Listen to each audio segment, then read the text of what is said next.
Gracias. Bien, mis hermanos, buenos días. Buenos días. Que el Señor los continúe bendiciendo. Como estuvimos leyendo hace unos minutos, hoy vamos a estar en Lucas capítulo 3, versos 1 al 20, la segunda lectura que hicimos. Y vamos a ver cuál fue el mensaje que se le encomendó a la voz que clama en el desierto, a Juan el Bautista, el último de los profetas del Antiguo Testamento. Su ministerio, el ministerio de Juan, se produjo en un momento crítico de la historia. El Señor Jesús había nacido, estaba a punto de iniciar su ministerio público y Dios iba a cumplir sus promesas, las promesas que había hecho a su pueblo. Específicamente, Dios había prometido que vendría aquel que bautizaría a su pueblo con su espíritu, Cristo Jesús. Lo había prometido en pasajes como Ezequiel, lo había prometido Ezequiel 36, lo había prometido en libros como Joel. Leíamos en Isaías que el hijo de David sería ese que estaría lleno del Espíritu. En Isaías también promete que él bautizaría, derramaría su Espíritu sobre su pueblo. Era la promesa que Dios había hecho y estaba a punto de cumplirse.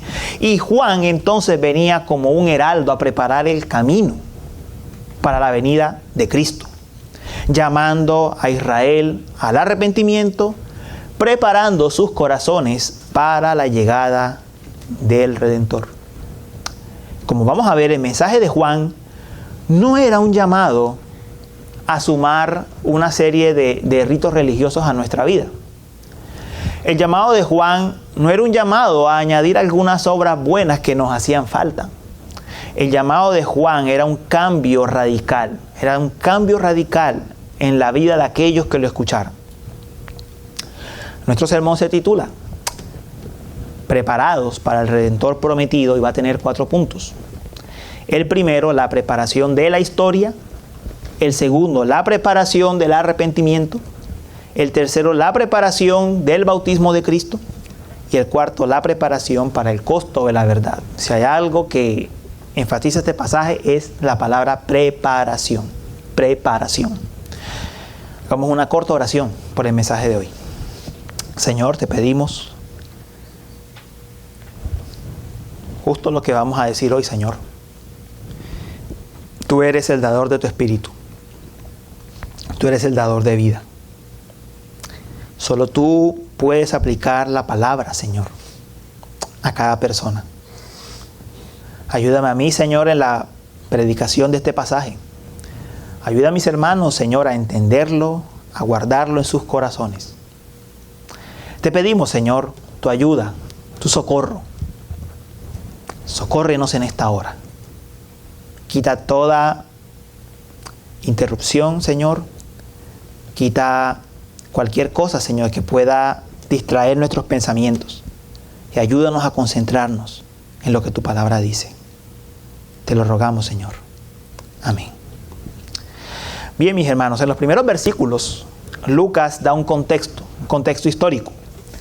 Dice, en el año 15 del imperio de Tiberio César, siendo Poncio Pilato gobernador de Judea, y Herodes tetrarca de Galilea, y su hermano Felipe tetrarca de la región de Iturea y Tracónite, y Lisanias tetrarca de Abilinia, durante el sumo sacerdocio de Anás y Caifás, vino la palabra de Dios a Juan, hijo de Zacarías, en el desierto.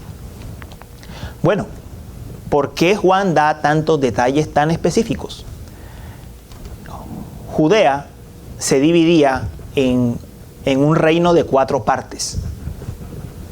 Cada rey de cada lugar era un tetrarca, era un gobernador, un tetrarca.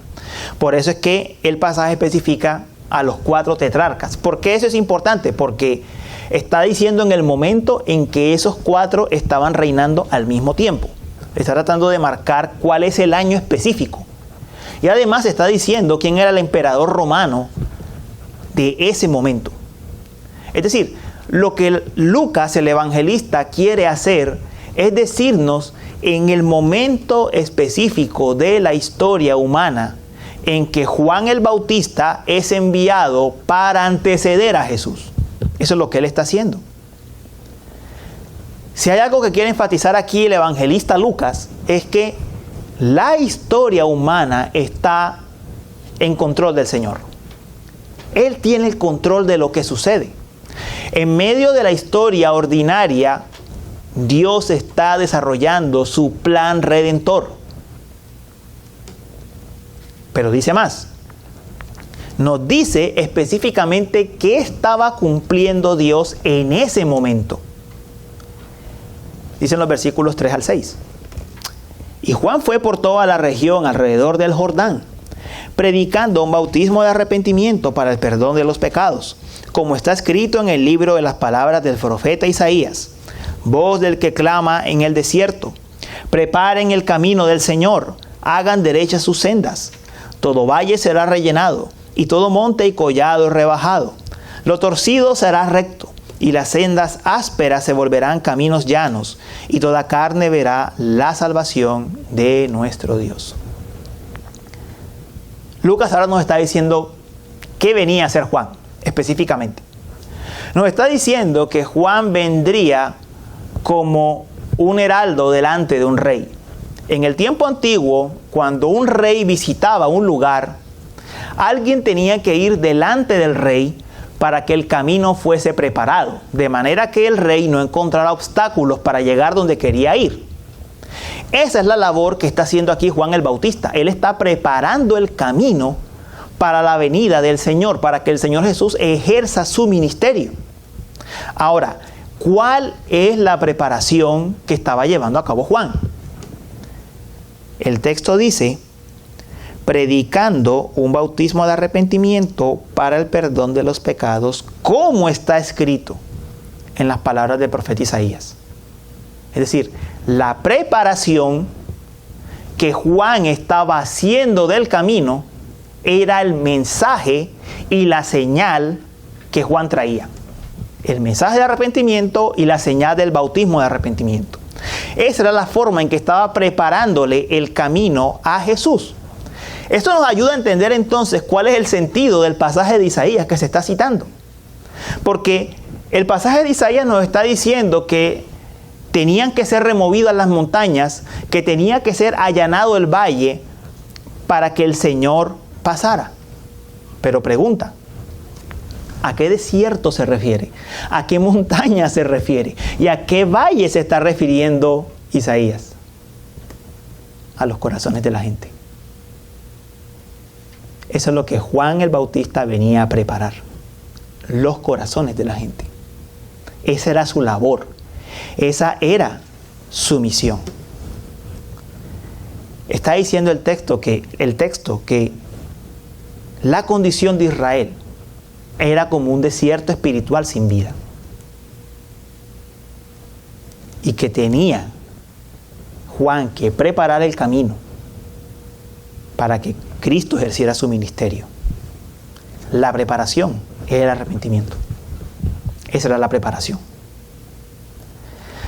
Ahora, Juan predicaba un bautismo de arrepentimiento. Para los judíos, los bautismos no eran nada nuevo. Era algo que se hacía en el templo. En el templo se hacían lavamientos todo el tiempo para purificar todas las cosas. Juan además era hijo de un sacerdote. Juan era sacerdote. Así que no era extraño que Juan hiciera esto. Lo extraño es que Juan lo hiciera fuera del templo. Lo raro es que Juan lo hiciera con la gente. Yo quiero que se pongan en el contexto de este momento, de este tiempo. Un sacerdote viene fuera del templo y no está esparciendo agua sobre las cosas impuras, está esparciendo agua sobre la gente. Y está llamando a la gente al arrepentimiento. ¿Qué es lo que le estaba diciendo a la gente? Que eran impuros. Que eran impuros. Eso es lo que le estaba diciendo. Si usted mira en el Evangelio de Juan, los fariseos nunca le preguntaron a Juan, ¿por qué bautizas? Porque sabían que Juan tenía la autoridad. Era el hijo de Zacarías, el sacerdote. Juan podía bautizar. Lo que le preguntaban era, ¿eres tú el que había de venir? Esa era la pregunta. Entonces Juan, con este bautismo, está preparando el camino. está predicando la necesidad del arrepentimiento y el bautismo para arrepentimiento, para la venida del Señor Jesús. Ahora, cabe aquí destacar que el bautismo de Juan y el bautismo cristiano no son lo mismo. El bautismo de Juan era una señal profética. Como para Jeremías el yugo fue una señal, o la olla. Además, el bautismo cristiano es trinitario y fue instituido para toda la iglesia, no solo para Israel. Así que no son lo mismo. Hay una relación, pero no son iguales. El punto entonces es que la señal que se le dio a Juan y el mensaje que se le da a Juan prepara el camino para la primera venida de Cristo. Ahora, continúa diciendo el texto, y eso nos lleva al segundo punto, y es la preparación del verdadero arrepentimiento. Dice los versículos 7 al 9. Por eso Juan decía a las multitudes que acudían para que él las bautizara: camada de víboras, ¿quién les enseñó a huir de la ira que vendrá? Por tanto, den frutos dignos de arrepentimiento y no comiencen a decirse a ustedes mismos: tenemos a Abraham por padre. Porque les digo que Dios puede levantar hijos a Abraham de estas piedras. El hacha ya está puesta a la raíz de los árboles. Por tanto, todo árbol que no da buen fruto es cortado y echado al fuego. Miren la escena. Juan está diciendo: arrepiéntanse, sean perdonados, sean bautizados. Y se acercan multitudes. Multitudes que querían ser bautizadas. Multitudes que querían que sus pecados fueran perdonados, pero sin renunciar al pecado.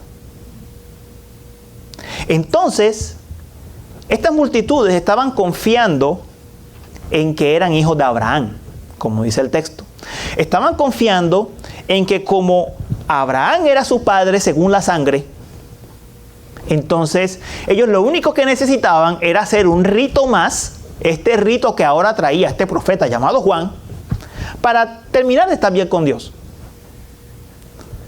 Juan les dice: generación de víboras.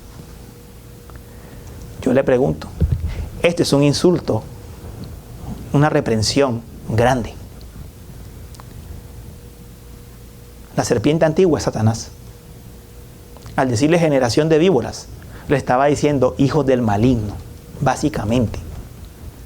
Así los estaba reprendiendo.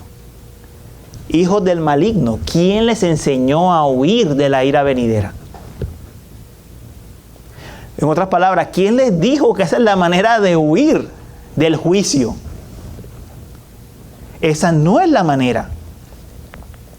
Porque ellos pensaban que con cumplir el bautismo, sus pecados serían lavados, los pecados que, si reconocían que tenían pecado, si acaso, y con eso ya estaban bien con Dios. Mis hermanos, los judíos estaban confiados en todos sus privilegios como pueblo del pacto. Nosotros nos podríamos confiar en nuestros privilegios como pueblo de Dios. Tengo una iglesia, tengo un lugar donde ir, tengo ya la membresía de la iglesia, tomo la cena, ando con cristianos, pero tener todos esos privilegios no significa tener el favor de Dios. No significa. El favor de Dios se evidencia en el verdadero arrepentimiento. Allí es donde se evidencia. ¿Y qué es el verdadero arrepentimiento? Es dejar nuestra vida pecaminosa y volvernos a Dios confiando únicamente en Él y en Cristo para salvación. Esto se evidencia en los frutos de una vida cambiada. Es cierto que mis obras no me salvan. Como Juan está reprendiendo a esta multitud porque están confiando en una obra.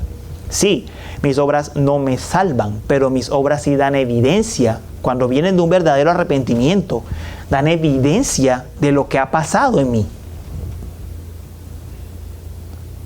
Ok, tocamos en un momento en la escuela dominical. El que verdaderamente ha sido transformado y creído, el que ha gozado de la obra de Cristo, dará frutos dignos de arrepentimiento. Así que, mis hermanos, no confiemos ni en nuestra herencia religiosa. Aquí tenemos un grupo múltiple de muchos trasfondos diferentes. No confiemos de dónde venimos, porque eso no es lo que va a decir que estamos bien con Dios. No confiemos en las experiencias que hemos tenido. No confiemos en el conocimiento que tenemos. No confiemos en nada de eso. Eso sería poner la confianza en la tradición religiosa, tal como lo hacían estos judíos. La confianza tiene que estar puesta en Cristo. Y eso se hará evidente en una vida con frutos dignos de arrepentimiento. Ahora, yo quiero agregar aquí algo que no está tocando el texto, pero creo que es un tema pertinente. Y es que la Escritura también nos habla del falso arrepentimiento. La Escritura no solo nos dice cómo luce el verdadero arrepentimiento, también nos dice cómo luce el falso.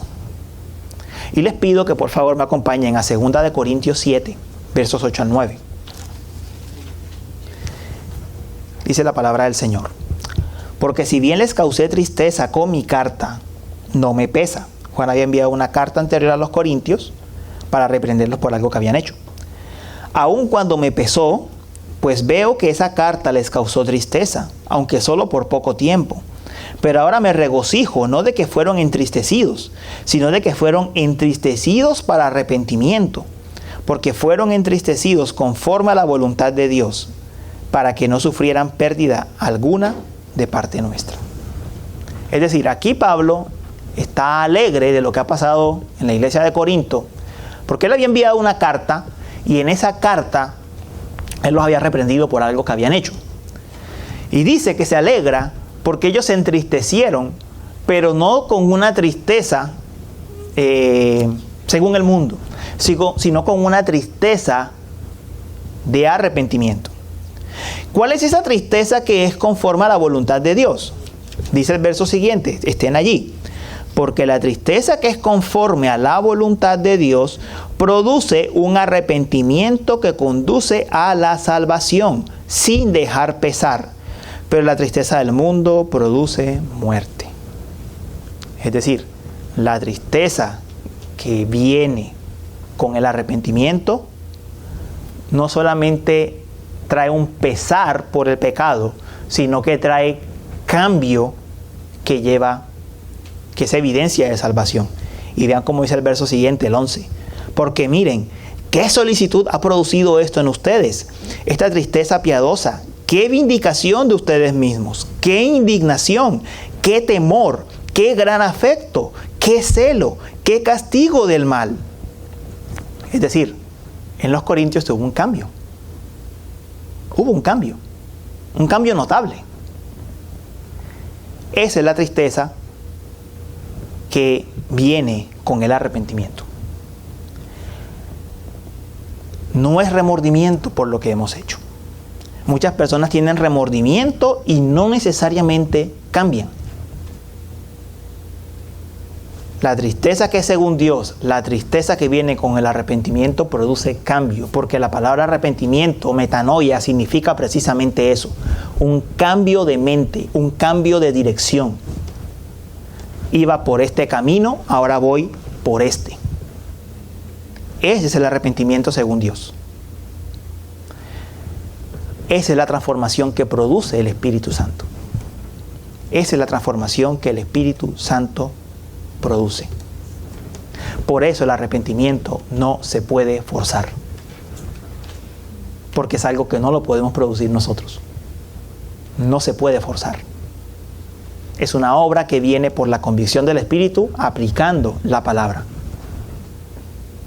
Y produce evidencias, produce cambios. Ahora, ese arrepentimiento en el contexto de Juan se hizo evidente. Y Juan le pone ejemplos a las personas que lo estaban escuchando para que ellos entendieran en qué consistía el arrepentimiento. En los versículos 10 al 14 dice precisamente: y las multitudes le preguntaban, ¿qué pues haremos? Juan les respondía: el que tiene 2 túnicas, comparta con el que no tiene, y el que tiene que comer, haga lo mismo. Vinieron también unos recaudadores de impuestos para ser bautizados, y le dijeron: Maestro, ¿qué haremos? No exijan más de lo que se les ha ordenado, le respondió Juan. También algunos soldados le preguntaban: ¿y nosotros qué haremos? A nadie quiten dinero por la fuerza, les dijo, ni a nadie acusen falsamente, y conténtense con su salario.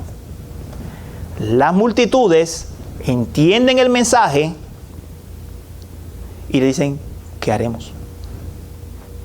Y Juan les da ejemplos específicos de lo que el arrepentimiento es.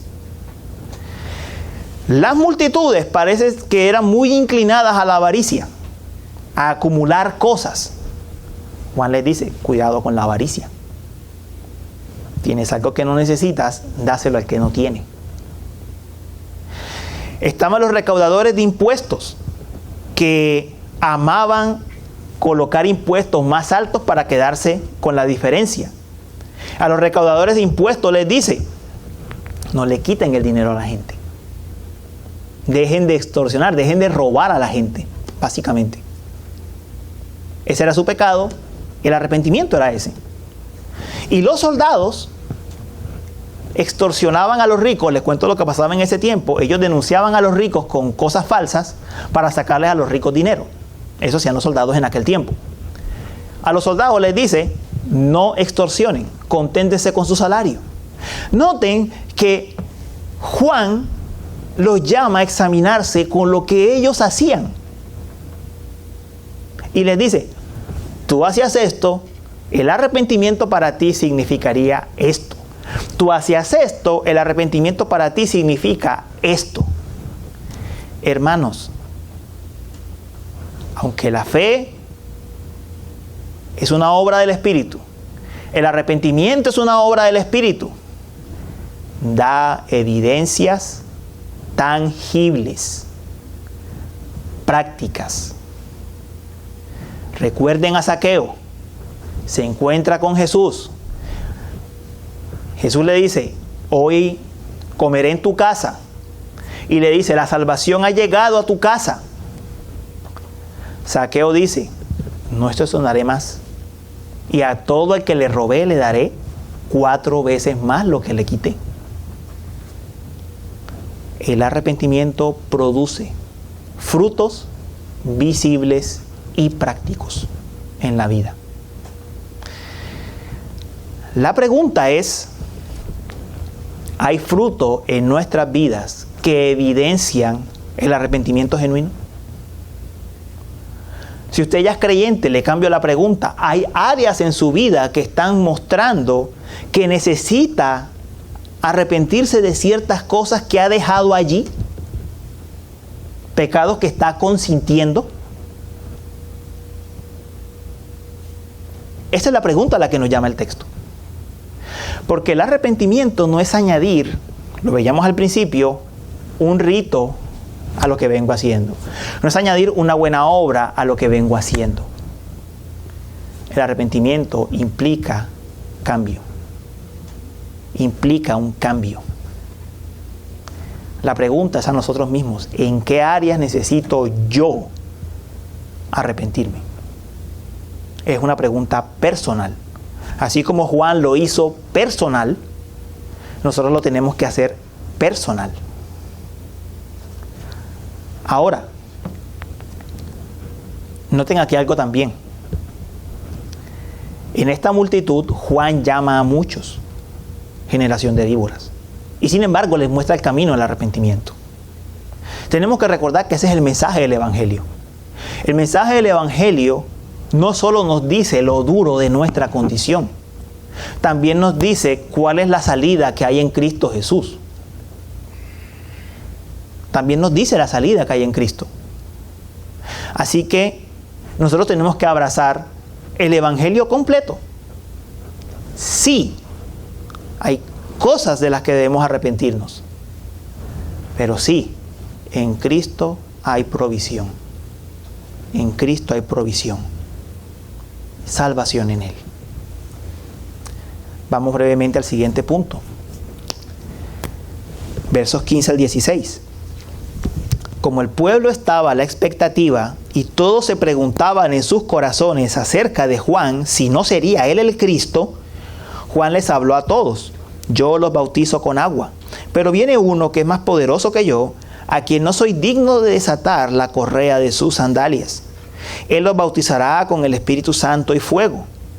El bieldo está en su mano para limpiar completamente su era y recoger el trigo en su granero, pero quemará la paja en un fuego que no se apaga. La gente se está preguntando, este mensaje es nuevo, este mensaje no se parece a lo que predican los fariseos. ¿Será este el Cristo? Es la pregunta. Y Juan de una vez aclara: no soy el Cristo. Yo los bautizo con agua. Es decir, Juan solamente tiene una señal, que es la señal del bautismo en agua. Juan solamente viene con el mensaje. Y él está llamando al pueblo a responder al mensaje. Pero la promesa era que vendría aquel que bautizaría con Espíritu Santo y fuego. Es decir, si ellos respondían al llamado de Juan, era porque estaban viendo una promesa que estaba próxima a cumplirse en Cristo Jesús. La diferencia con nosotros es que nosotros miramos hacia atrás, no hacia adelante. Cristo derramó su Espíritu en Pentecostés y Él bautiza con su Espíritu a todos aquellos que por su libre gracia rescata. Esa es la gran diferencia. Juan veía a futuro, nosotros vemos hacia atrás, a algo que Cristo ya hizo. Pero en esencia, el asunto es el mismo. La promesa es: ¿por qué puedo confiar en este Salvador? Y si usted lee el libro de Hechos, usted se va a dar cuenta que en el libro de Hechos, el mensaje de Cristo no era solamente la cruz. Era la cruz y que Cristo daba su Espíritu. ¿Por qué, hermanos?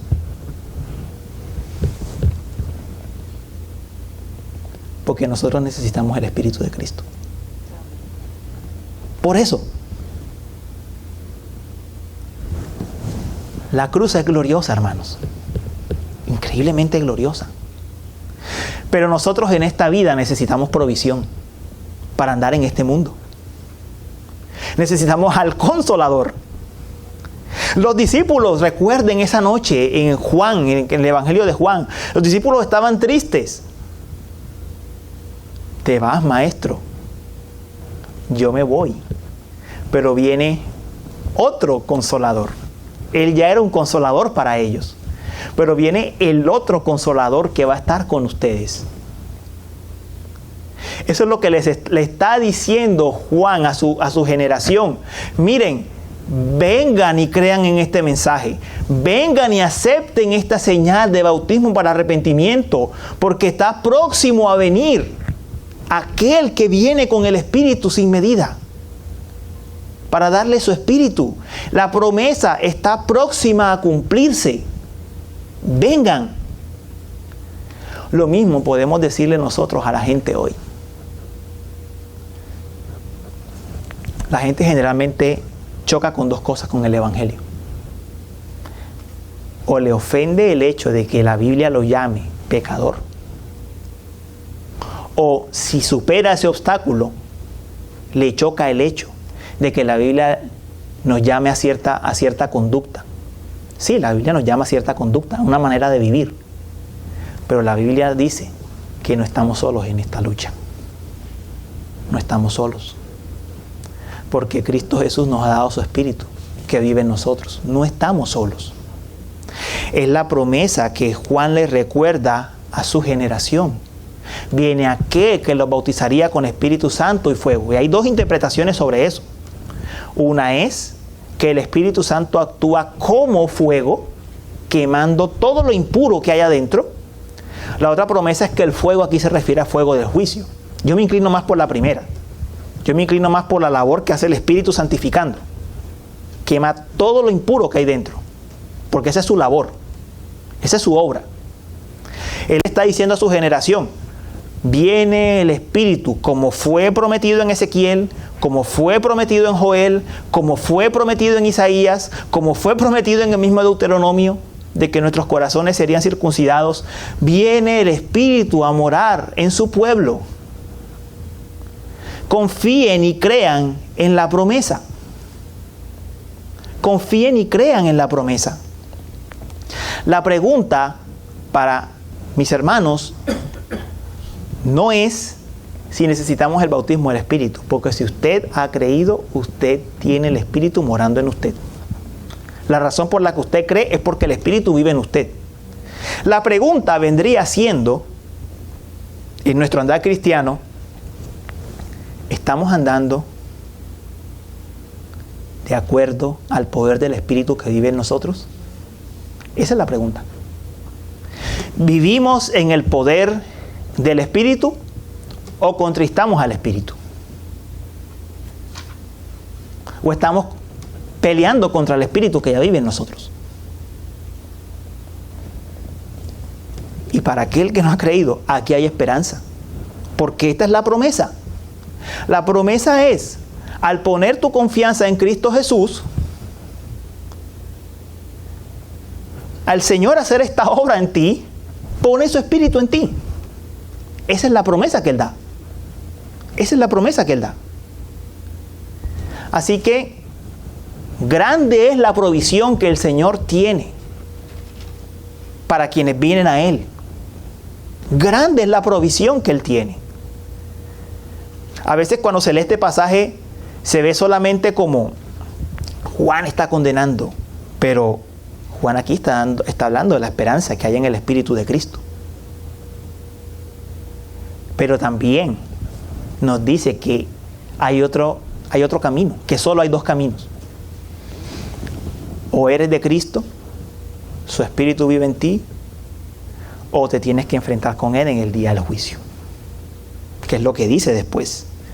El bieldo está en su mano para limpiar completamente su era y recoger el trigo en su granero, pero quemará la paja en un fuego que no se apaga. O eres bautizado en Cristo Jesús, su Espíritu mora en ti, tienes una nueva vida en Él, o enfrentas el fuego del juicio. Son las dos opciones que hay. Queridos hermanos y amigos, consideren sus opciones. Lo voy a decir de esta forma. No importa de qué familia vienes. No importa de qué iglesia vienes. Si tú hoy te das cuenta que el Espíritu de Cristo no mora en ti, porque te das cuenta de los frutos que hay en tu vida, que no son frutos dignos de arrepentimiento, acepta la oferta que Cristo está haciéndote. Acéptala. Porque hay dos formas en las que nos vemos con Cristo. A Cristo no lo podemos evadir.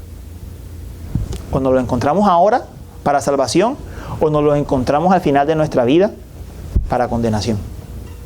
A Cristo no lo podemos evadir.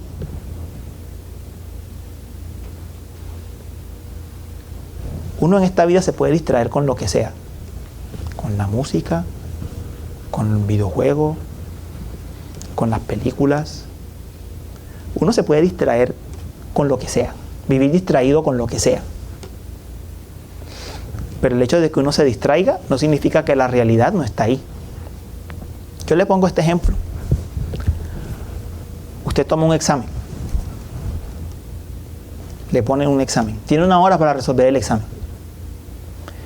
Y usted dice, uy, yo no quiero hacer examen. Dame una cosa.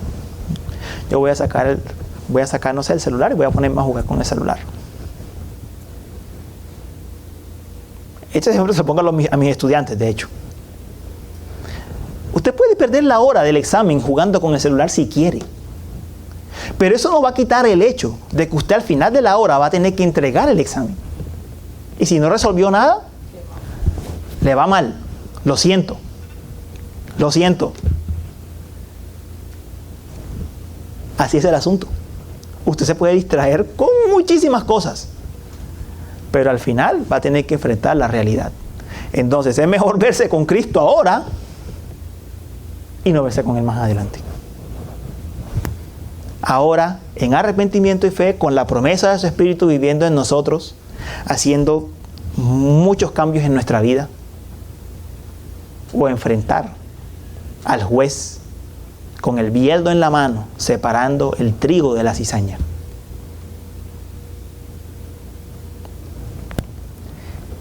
Ahora, tengo unas palabras finales para aquellos que andan en el Señor, que caminan rectamente en el Señor. Y es que este pasaje también nos confronta con una realidad al final, que está en los versículos 18 al 20. Ese es el último punto. Dice al final: y también con muchas otras exhortaciones, Juan anunciaba las buenas nuevas al pueblo. Noten, buenas nuevas. Pero Herodes el tetrarca, siendo reprendido por él por causa de Herodías, mujer de su hermano, y por todas las maldades que Herodes había hecho, añadió además a todas ellas esta, que encerró a Juan en la cárcel.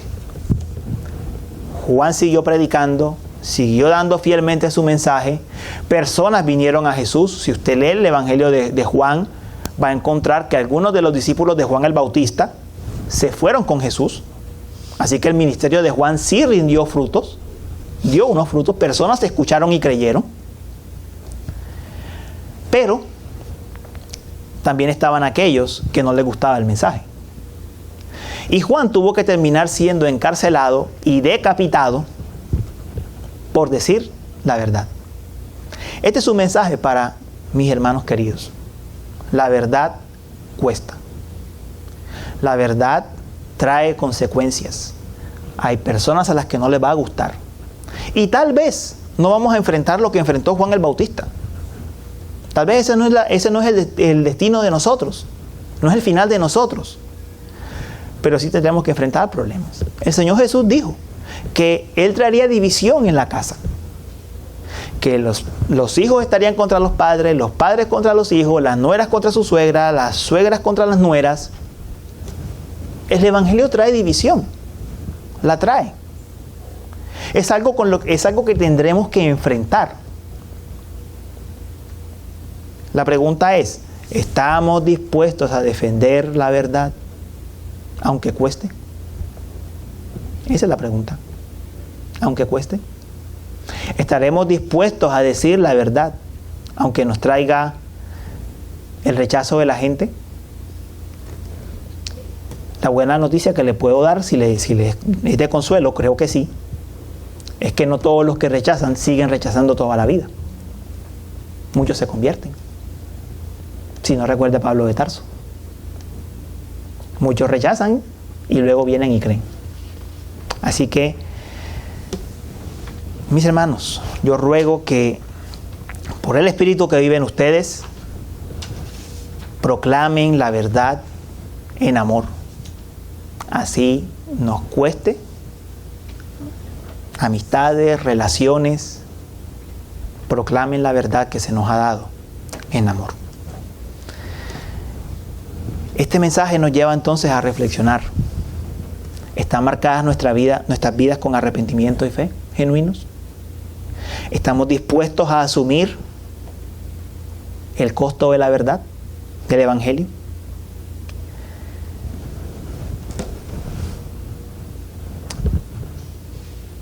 Al final del camino, mis hermanos, nuestro único deseo debe ser que el Señor nos diga: bien, buen siervo y fiel, entra en el gozo de tu Señor. Vamos a orar. Señor, te damos gracias por tu palabra en esta mañana. Gracias por llevarnos a meditar, Señor. No solo, Señor, a los que no han creído, sino también a nosotros que hemos creído. Llevarnos a meditar si nuestras vidas están marcadas, Señor, por un arrepentimiento genuino, por un abandonar permanente y progresivo del pecado. Ayúdanos, Señor, a nosotros que decimos ser hijos tuyos. Ayúdanos a tener una vida marcada por el arrepentimiento. Te lo pedimos, Señor, con temor y con temblor. Te lo pedimos. Ten compasión de nosotros. Y ayúdanos a vivir a la altura de este mensaje. Te lo rogamos, Señor. Amén.